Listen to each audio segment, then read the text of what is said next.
Hey everybody, it's Jason O back with a video, another video today. It is Friday, 6/21, and we have a great little 10 game slate. I say little in jest, but yes, we have a nice little 10 game slate.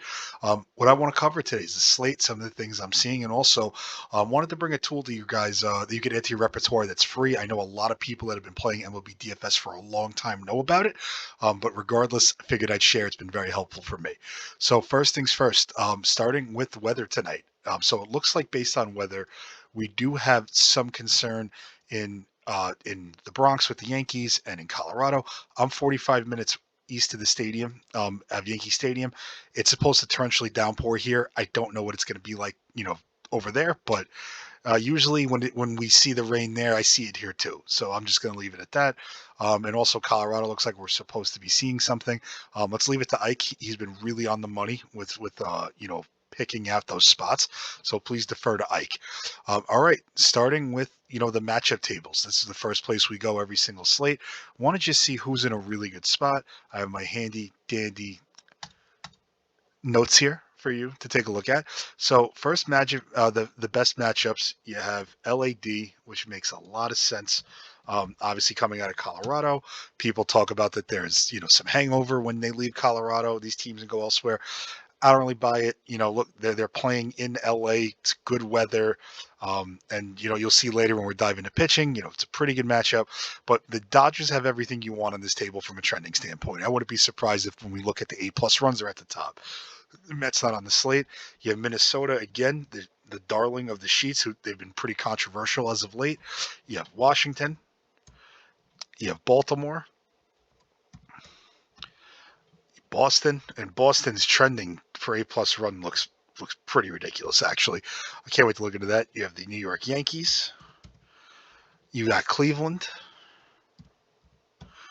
Colorado, and we'll add a few more just in case. I will throw Atlanta in there too. So from the looks of it, it looks like we have a lot of really, really good offenses today that look like they're primed to really explode sooner rather than later. When we sort by the trending for A+ runs, Boston at the top, LAD, Baltimore, Colorado. You have Seattle here with Miami.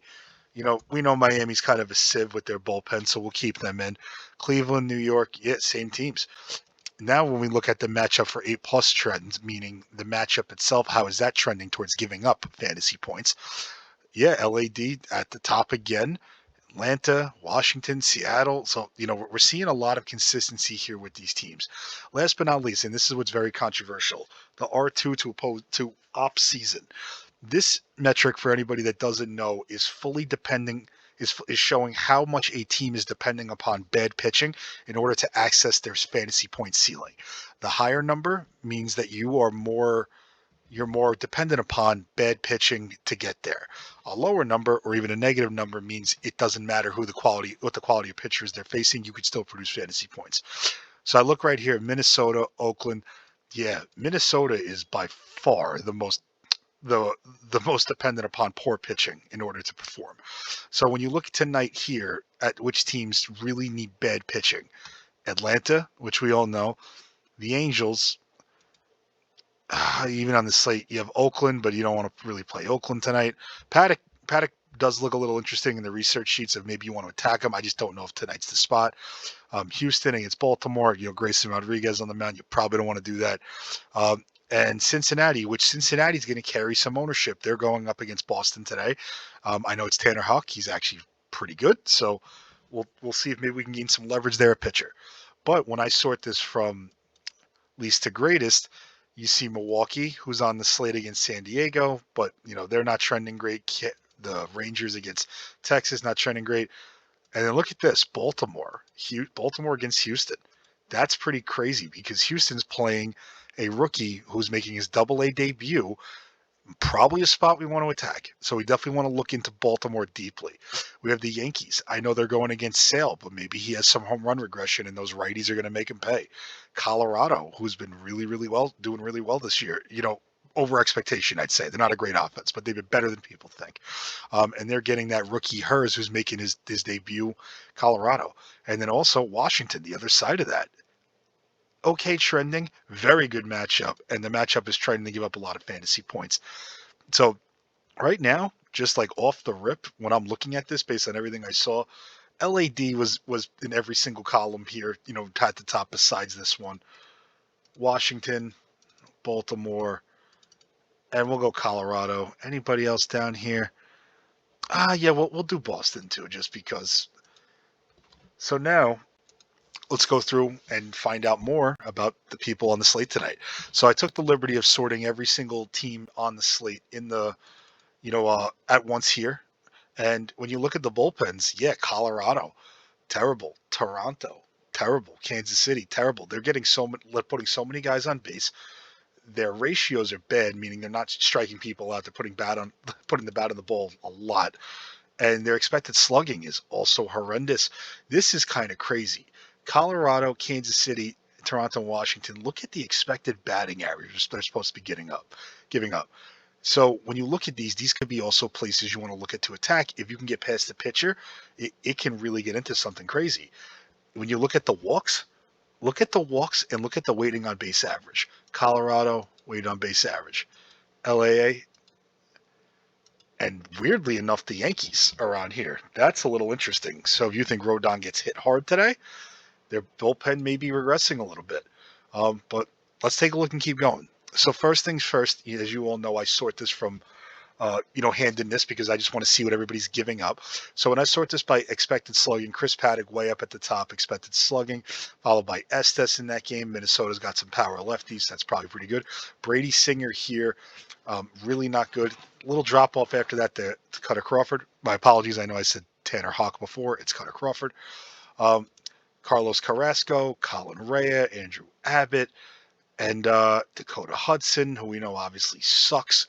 Jake Voss, George Kirby. Some decent guys giving up a lot of slugging to the left-handed side. And look down here. I know it's a small sample size, but DJ Hurts has been pretty shut down, but he is expected to give up some long balls. Grayson Rodriguez, large strikeout rate, walk rate not great, but slugging percentage very, very low. Has given up all the damage he should have been, especially, he might have one home run. He's going to give up more, but not really too much aggression coming there. Yariel Rodriguez, it's fine. Nathan Eovaldi, walking people. The one thing I'm seeing is we have some definite guys up here with a lot of walk problems. So this could be something to look at and to consider. But right now, you see here Paddock, Estes, sorted by X home runs. We have Cutter Crawford, Brady Singer, Cease, which Dylan Cease is that's kind of crazy to think about. And Milwaukee doesn't strike out a lot. They got some good bats. That's interesting. Colin Rea here too. Expected home runs. George Kirby, we know he's been giving up some bombs, but overall good pitcher, just gives up some length on that. Estes and Paddock and so on and so forth. When I look at the right side of the plate, sort by expected slugging, look at this. It's a little bit more of a steeper drop off, meaning if somebody's right-handed heavy lineups might not do as well today. We're going to take a look and see. Yariel Rodriguez against Cleveland. So this is pretty interesting. His true average is very low, but his expected batting average is very high. Right away, when I'm looking at this, I'm thinking Josh Naylor and Jose and J-Rom mini stack. I look at Dylan Cease, who was getting beat up from the left side of the plate, it looked like, with power. It's not too much better here. His true average is really low, but his expected batting average is very high. He should be giving up less home runs, so maybe a lot of hits to the right side of the plate. Milwaukee could be a little sneaky. Maybe we want to look into them. Then you have Sandoval going against the Dodgers. That's no surprise here. Overall, it's going to be interesting to see who could take advantage of these platoon splits. When I start by X home run, Abbott's way at the top. That's a lot of home runs he should have been giving up. That's a fucking ton. God, it's crazy too because I don't think Abbott's a bad pitcher. At least I thought he wasn't. But that's pretty nuts. Carlos Rodon also. Rodon seems like he's gotten a little bit better with some of his underlying stats. And, it looks like he's mainly just going to be giving up a ton of power. He's not going to be giving up a lot of hits. So when he gets hits, it's probably going to leave the yard. Atlanta's got some big bats, but they're also, bitch made. So we'll see. Trevor Rogers. This is very interesting because Seattle has been raking lefties from a power standpoint. Trevor Rogers, yeah, not walking fine, but he's not K'ing anybody. His true average is very high. His expected slugging's up there. just so everybody knows, expected slugging league average, it kind of varies between the high threes and about 400, maybe 410 on like a very, very good year. Expected batting average a little lower, hits, but expected home runs should be giving up more. When I sort this by expected home runs per plate appearance, this guy Landon Knack on the Dodgers is up here. So maybe you look at the Angels, but I know that bullpen's been very good. Nathan Eovaldi going up against KC, they don't strike out a lot. Jake Bloss, going up against Baltimore, who was one of the best offenses in the league, and Trevor Rogers. So I saw Trevor Rogers on here, and I believe he was walking a lot of lefties too. Let's see, Trevor Rogers. Yeah, walking a lot of lefties. True average is okay. Fine, not giving up a lot of power, but he's not striking anybody out. He's not walking anybody. When I look at the bullpens, let me see what Miami looks like. Yeah, not bad on the walks. Batting average better. Expected slugging is about, man. They're putting a lot of people on base, though. They're one of the top teams in the slate and weighted on base average and expected.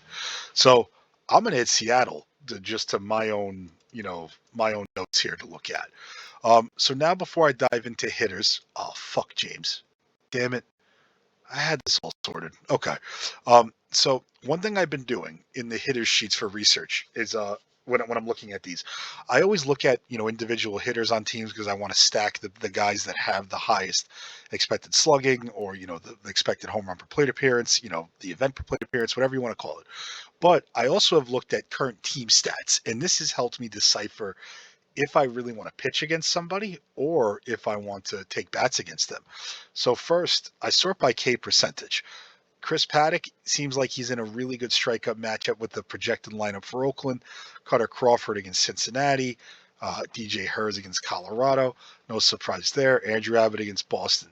That's very interesting that Boston and Cincinnati have projected they're tied for first and second in expected strikeout rates.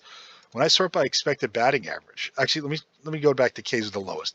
Chris Sale in a very tough strikeout matchup with the Yankees. Colin Race tough against San Diego. The Dodgers, against Sandoval against the Dodgers.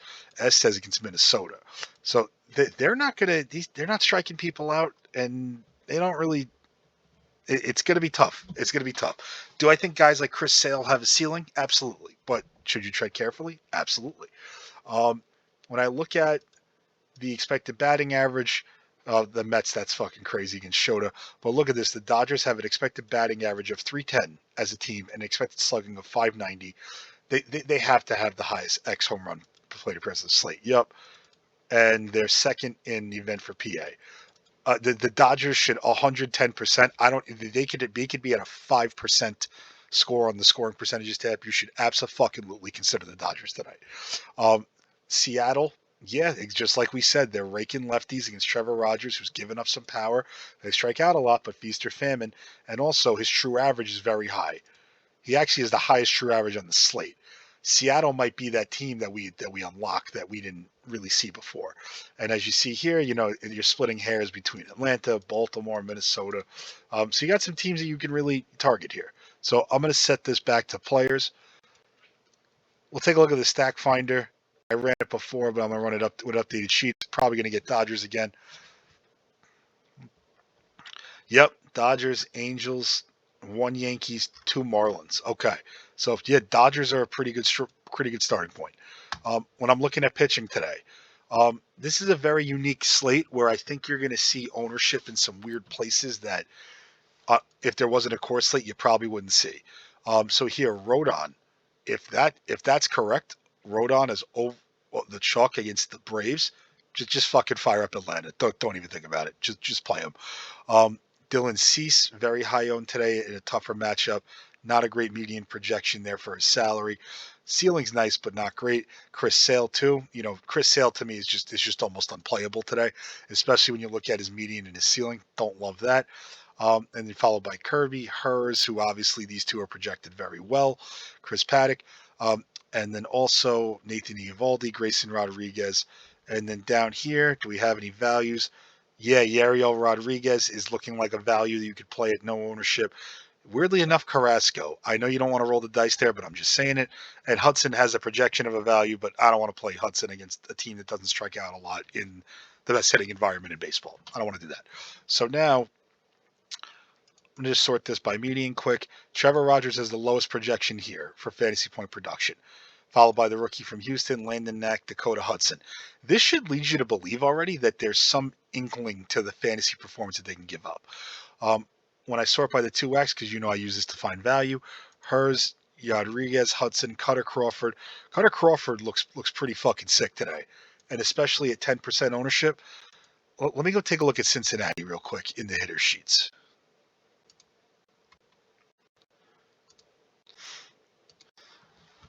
So Cutter Crawford, first, we looked at him before. Cutter Crawford, he's not striking out a ton of lefties, but he can get them. His true average is very high. His expected slugging is terrible. Should be giving up some home runs. He's not walking anybody. Against the right-handed side of the plate, he's striking out everybody. He's still walking some people, but this is low. His expected slugging is a little high. And, yeah, home runs and, expected home runs are high here, too. I wouldn't be surprised if you see Cutter Crawford blow up soon. Is Cincinnati going to be the team to do it? When I look at Cincinnati, event for plate appearance, they got one guy over 10. No surprise, fucking Ellie De La Monster. Expected home run for plate appearance. Two guys look really good in Friedel and Candelario, and in the split, they may get him. But TJ Friedel's, his expected slug is not great. His expected batting average is terrible. The highest expected batting average today in their lineup is 210 against Cutter Crawford in the split. 2-10. That's insanity. Expected slugging, they don't even have. There is Hamar Candelario, and he's below league average. K percentage, wow. Yeah, that's a lot of Ks. That's a whole lot of Ks. So Cutter Crawford right away, single entry. If you want to play the Dodgers and you want to take a pitcher that's low owned, Cutter Crawford to me looks fantastic. Then, just looking at this again by ceiling. Actually, let's go back to 2x. Carrasco, Grayson Rodriguez. So your most valuable pay-up options are George Kirby and Grayson Rodriguez in terms of value. Cease is fine. You could play him for the ceiling, but I do worry. When I sort it by ceiling, yeah, like there's no point to play Dylan Cease today. There's no point. If you want to play him because you're eating the ownership, I'm not going to tell you not to. But to me, I don't see a value in playing him like that, especially when you have guys that have similar ceilings that are cheaper point per dollar and less owned. I don't even know why. Cutter Crawford at 8,200, way underpriced. So now let's go take a look at the range of outcomes. We'll do an opto run quick, and then we'll get out of here. So I'm going to sort this top teams tool: LAD, Atlanta, Oakland, Washington, LA, Texas, Boston. Not a lot of big degrees of separation here.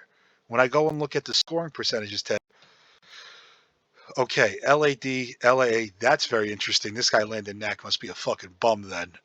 Atlanta against Rodon. We have some of the top stacks that are giving you positive leverage today. I love that. The one thing I want to tell everybody, and this is something that I do with my process, I use the 8+ runs tab in this sheet. I use it as a guide. I don't use it as a Bible. It's not something that I use and look at it and say, hey, you know what? I gotta play these teams. Here's why. Let's look at teams that have the most ownership right now. You have Toronto against Carrasco, Washington, Boston. Washington's a really good example. Washington has a score of 17.2%, 17.2% that they score 8+ runs or more. That ownership right there is making them a decent negative leverage, not the highest in the slate, but still. This is also suggesting that there's an 82.8% chance that Washington fails. It's the same thing here with LA. This projection, this 8+ runs, everybody says, wow, 23.8%. That's great. LAD's going to the most likely to get there. Yeah, most likely to get there. But there's also a 76.2% chance they don't. So you have to start thinking about the sheets in that way and using it as a guide. It's so important to look at just the leverage of the team that you're playing. And even look at this. Seattle was one that I was raving about, right? They're down here and they got some ownership. So maybe I'm not the only one, but they're middle of the pack. You could pair them. You pair them with an LAD, with an LA, with an Atlanta. Even you want to pair them with fucking Washington, and then just both pitchers are just not chalk. That's a great way to go. Nathan Eovaldi too. He's Kansas City. They're projecting well. You want to go Seattle, KC? Fine. Lowest leverage teams, Toronto. Toronto looks like terrible chalk, but if you want to play them because you see something in the research sheets, do it. Just make sure you're balancing it with this. Colorado looks terrible against hers, but it's also Coors. And Boston looks kind of middling against Cincinnati and Abbott. But when I look at this, there's very little degree of separation here. So do not take it as gospel. Use it as a guide. All right, we're going to go to the contest sims quick. While that loads, oh shit, I did not log into the solver. God damn it. All right, we're going to do a quick run just for the essence of time because I know I got to get building. Everybody's got to get building. Let's run projection one time, no constraints. Two Angels, LA, kind of all over the place for Kirby and hers. It's a big slate. We want to prioritize correlation. I always leave 500 just in case. Let's make this 5, 5, 3, 5, 2. If you want to do 4, 3, be my guest. I will not be that guy on a big slate. Look at that. Angels stack. So that's interesting because that's not one of the teams that we really identified as the way to go. I'm playing small field high dollar today, specifically the 250 on DraftKings. It's 444 people. I like to run on projection and ceiling because I want to have a combination of a ceiling but also some projection. We're now going to run, and I want to see the top 5 stacks it's going to give me. So I like to put caps on my 3-mans and 2-mans just because I want to see just what else the optimizer will give me. If your optimizer likes a team in 5-mans, it's going to like them in 2-mans, 3-mans, and 1-offs. Just the way it is. All right, we're going to set that to 100 and let that run. Now, contest sims. I'll let that run. Now, the one tool that I wanted to show everybody, and you might know this if you play a lot and you've been playing MLB for a while, is Fangraphs. Fangraphs is a tool where you can take a look at pitchers, hitters. You want to see a team's overall metrics. I use it more for pitching. Sometimes I use it for batting, but honestly, I think it could be a little misleading because of sample size. But I'm looking at all the pitchers right now, and here's what you can see. You can see their ERA, which we care about expected stats, but weighting on base average, their slugging. You can see how many home runs they've given up. You can see their innings pitched, their K through 9, their FIP, their XFIP expected. This is a stat we love to look at. And you see batted balls too. They have a high ground ball rate, fly ball rate, home run for fly ball rate, hard contact, the whole 9. When I'm looking at pitchers here, I always do the full season. They're not like hitters that get 6 opportunities, 5 opportunities a week to go out there and perform, and they get multiple at bats every time. Pitchers get one rotation a week, roughly once every 5 days. It's the bigger sample size. You have to go full season. So just as an example of somebody that maybe we wanted to take a look at, we have Chris Sale, who looks like he's seeing some power regression here. Expected slugging's pretty low on the right-handed side. Left-handed side, very much of the same. So let me take a look at Chris Sale really quick.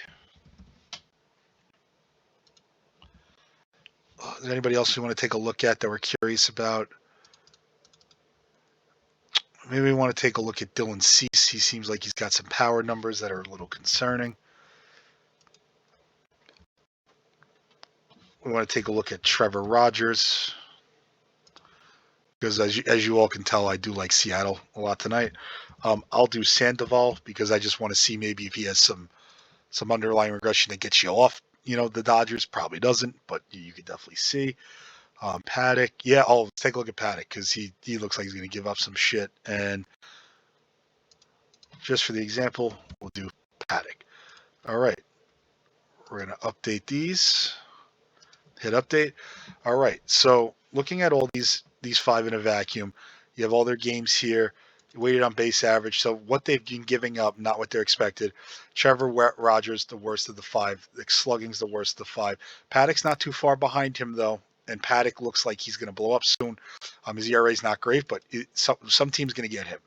When you look at advanced stats in XFIP, Trevor Rogers is the worst, might regress a little bit, probably not. Paddock is supposed to regress, so, maybe this isn't a huge change, but notable.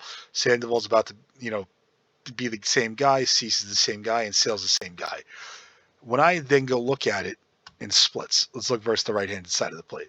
Trevor Rogers, his XFIP, 4.42. Yeah, a little lower than okay. Not fantastic, not K'ing anybody. Whip is very high. Same with Sandoval. But even Sandoval against righties, like this is very low for a guy who's, the Dodgers are projected really well, and this is like kind of low. It's not great, but it's lower. Paddock is supposed to be lower. Cease and Sale. Um, when I look at this though, and I look at the weight on base average now, yeah, Trevor Rogers is the worst. Has higher slugging, so he's given up some power to righties, as you saw in the sheets and as you saw here. The left-handed side, Trevor Rogers, yeah, not good. Paddock, not good. Weight on base average, not great. Chris Sale, not bad. When I look at the xFIPs here, yeah, Trevor Rogers is bad against both sides of the plate. Paddock is, roughly the same. Cease, roughly the same. Sandoval should even be better against lefties than he is. That's interesting. That makes me hesitate with LAD, even though they're monsters. And Chris Sale, who should be even better against lefties. In terms of batted ball, against left-handed pitchers, you have Trevor Rogers, high ground ball rate, Sandoval, Sale. Dylan Cease, that's a very low ground ball rate. That's a very high fly ball rate.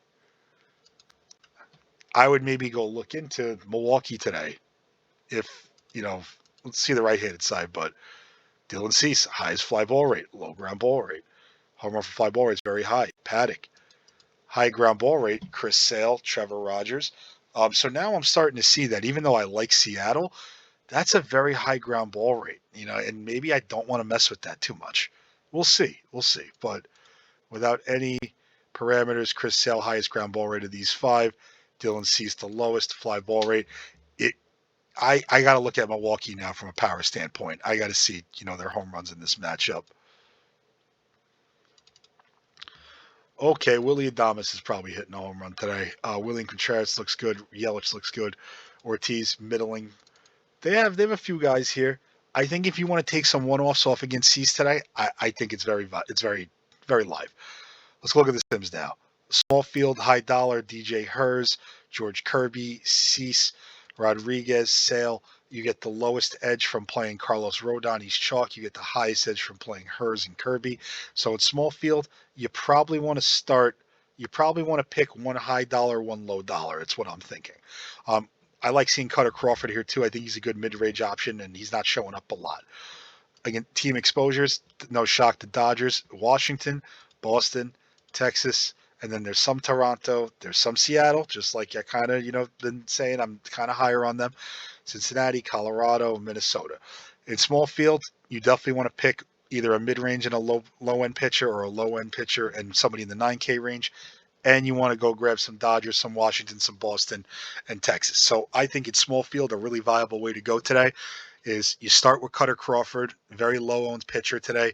His projection's great, and then I think you just don't overthink these offenses in good spots. Go mess around with five mans of LAD, Washington, Boston, and see from there, and then pair them with a Texas, pair them with a Minnesota, Baltimore even too.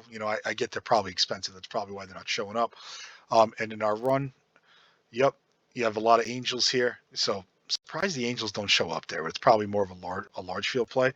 Um, yeah, Angels. You have Rangers, Braves, Dodgers, Seattle, KC, Cincinnati, and the Yankees.